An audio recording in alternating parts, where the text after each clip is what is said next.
மேஷராசி நண்பர்களுக்கு அப்பாடா இன்னைக்கு சந்திராஷ்டமம் முடிஞ்சது, இதே ஒரு பெரிய சந்தோஷம். நான் பட்ட பாடம் எனக்கு தானே தெரியும். இது பேசினா தப்போ, நின்னா தப்போ, உட்காந்தா தப்போ, எதையாவது ஒன்று பயந்துட்டே இருந்தேன். கொஞ்சம் பரவாயில்ல சார், இன்றைக்கி கொஞ்சம் ரிலாக்ஸ்டாக இருந்துட்டு இருக்கேன். இருப்பினும் ரொம்ப கவனமாக இருக்கணும்.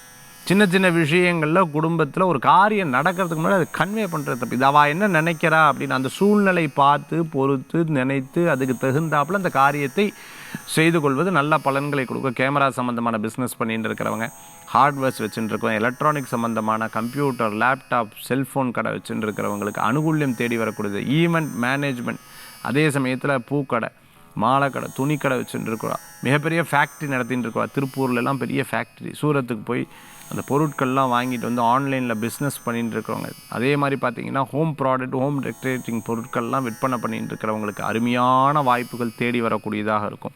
சில விஷயங்கள் பூர்வீக சொத்து, சொந்த பந்தங்களுக்குள்ளே இருக்கக்கூடிய இடர்பாடுகள், இவா ஏன் நம்மளை இப்படி பேசுகிறா, அவா ஏன் பேசுகிறா, தயவு செய்து மற்றவங்க என்ன பேசுனாலும் காதிலேயே வாங்கிக்காதீங்க. நம்ம என்ன பண்ணுறோம், இனிமேல் என்ன பண்ண போகிறோம், நம்மளுடைய ஃபஸ்ட்டு சர்க்கிள் யார், அவங்களுக்கு நம்ம என்ன பண்ணுறோம், இதை மட்டும் கான்சன்ட்ரேட் பண்ணுங்கள்.